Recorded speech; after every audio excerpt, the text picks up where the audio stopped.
भैया मैं भाई जीत गई यार ऐसी रिटायर हो गए चल वो ऐसे गोली लगा दी क्या बोलते अब आएंगे भाई सब आए अभी और सब लगातार कौन कौन समझ नहीं आना कौन का है। हाँ अभी अब त्रिस्तरीय चुनाव पंचायत का था। अब वो 3 चरण में चुनाव होना था। पहले चरण का चुनाव संपन्न हो चुका है जिसपे सारे प्रत्याशी जीते हैं। उनके घर पे लोग भीड़ जो मतदाता है वो पहुंच रहे हैं और बधाई देते नजर आ रहे हैं।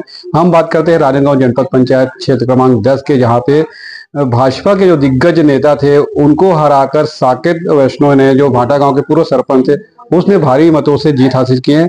अब उनसे जानना चाहते हैं कि अब क्या रूपरेखा बनाएंगे। सबसे पहले उनकी प्राथमिकता क्या रहेगी विकास को लेकर, यहाँ की ग्राम वासियों को लेकर किस तरह से कार्य योजना बनाएंगे और विकास की नई सीढ़ी रखेंगे। राव जी, आपका जनपद पंचायत क्रमांक 10 था। आपने बड़े भाजपा के जो दिग्गज नेता, जिला पंचायत पहले सदस्य थे, अभी जनपद में उनको हरा के आप इस सीढ़ी पे चढ़े, कैसा लग रहा है आपको? हरा कर और ऐसा नहीं है भैया, अपने अपने क्षेत्र के सम्मान का स्वाभिमान का बात था। एक मोदी जी का हमारा नारा रहा है कि वोकल फॉर लोकल और लोकल फॉर वोकल करके। तो जो हमारे स्थानीय व्यक्ति हैं उनको प्राथमिकता दी जाए। मैंने पार्टी में भी यही बात रखी थी कि जो हमारे स्थानीय हैं हम उनको आगे बढ़ाएं, क्योंकि शहर से हेलीकॉप्टर लैंडिंग जिस प्रकार होती है और जिस प्रकार हम लोग उनके लिए मेहनत करते हैं, काम करते हैं, तो स्थानीय व्यक्ति उठ कैसे पाएगा, आगे बढ़ कैसे पाएगा। इसी मामले पे संघर्ष था, चुनाव था और परिणाम आपके सामने है। देखिए, बिल्कुल निश्चित तौर पर स्थानीय तौर पर जो कार्यकर्ता रहते हैं और उस क्षेत्र के जो युवा रहे या बुजुर्ग रहे, जिस गांव का जो क्षेत्र है उस क्षेत्र के ही लोग उनको पहली प्राथमिकता देते हैं, चाहे किसी भी क्षेत्र का रहे। इसी तरह साकेत को उस क्षेत्र का लाभ मिला है, वो क्योंकि वो स्थायी है, वो स्थायी का पूरा लाभ उनको मिला है। आप जीत कर आए गांव में, पहले विकास के सरपंच थे आप, अब जनपद में आपका क्षेत्र बढ़ गया, तो किस तरह से आप रूपरेखा बना के इस विकास को गति बढ़ाएंगे? सरपंच रहते हुए भैया मैंने बहुत सारे के विकास के कार्य किए हैं जो सर्वविदित है, और अब जनपद का क्षेत्र में सभी ने आशीर्वाद दिया है। मैं सभी समाज के लिए, सभी जनों के लिए सर्वांगीण विकास जो बोलते हैं, जैसे सिर्फ रोड, नाली, रास्ता, भवन, पंचायत ये सब बना देना, ये विकास नहीं है।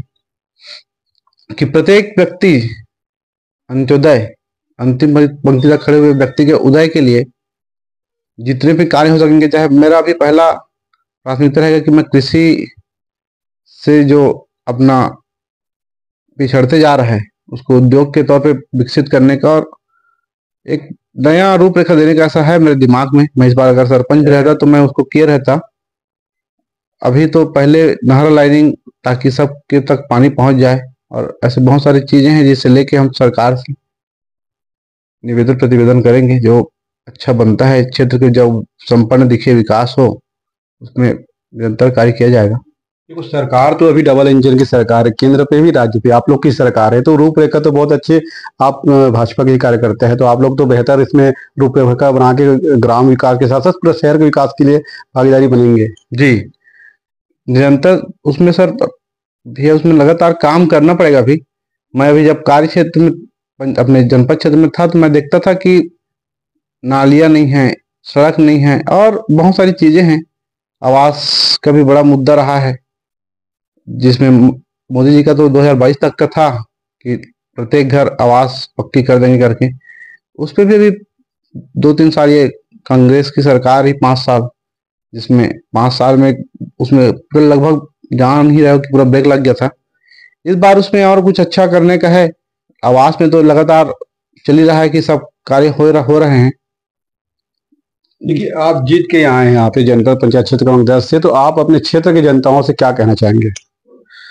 बस मैं उन्हें प्रणाम करके उनका आशीर्वाद लेना चाहता हूँ। उन्होंने आशीर्वाद दिया है करके आज मैं यहाँ पे हूँ।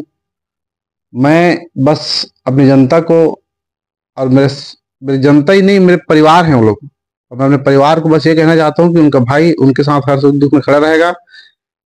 जितने काम हैं जो उन्होंने मुझे अवगत कराया है और आगे भी जो कराते रहेंगे, उसमें एक साथ मिलकर काम करेंगे। काम करने की जरूरत भी है, बहुत सारी चीजें हैं जो हमको करना है। अभी बहुत सारे काम हैं, तो और निश्चित तौर पे एक बेहतर कार्य करके दिखाएंगे, क्योंकि जब मैं सरपंच बना तो भी गांव की स्थिति उतनी अच्छी नहीं थी।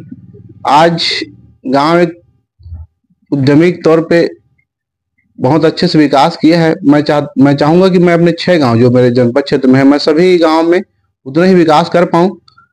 आगे ईश्वर की इच्छा है कितना अपन कर पाते हैं, पर मेरा प्रयास रहेगा कि मैं पूरा का पूरा काम करके दे पाऊं, और हो सके तो सोच से 2 कदम आगे की करने की प्रयास करूंगा मैं। बिल्कुल निश्चित तौर पर जब क्षेत्र के विकास की बात होती है तो ये पहले सरपंच थे साकेत वैष्णव जी, पहले ये भाटा गांव के सरपंच थे, अब जनपद क्षेत्र में जीत के आए हैं। लगभग 5 गांव इनका है, तो बिल्कुल युवा है और अच्छी बात, सोच अच्छी है कि गांव के बुजुर्गों और युवाओं के साथ मिलकर कार्य योजना बनाएंगे। पहली प्राथमिकता इनकी है कि कृषि क्षेत्र छत्तीसगढ़ गांव में सबसे पहले कृषि का होता है, तो नहर नाली के तरफ से उसके पानी मिल सके किसान को, ताकि अच्छी उन्नत कर सके और अच्छी व्यापार भी कर सके और किसान कभी कमजोर न रहे। दूसरी बात, गांव विकास की बात होती है तो मूलभूत सुविधा तो बिल्कुल मिलनी चाहिए। गांव विकास को अच्छी सोच के साथ जनपद सदस्य लड़े और गांव वाले ने बिल्कुल विश्वास दिला के इनको साकेत वैष्णव को जीत हासिल किए। तो हम भी यही चाहते हैं कि युवा है, कंधे से कंधे मिलाकर ग्रामीणों के सुख दुख को समझे और गांव के विकास को बेहतर कर सके, ताकि गांव, शहर, फिर प्रदेश में इनका नाम, इस गांव ग्राम पंचायत का नाम अच्छा तेजी से उनका नाम सामने आ पाए।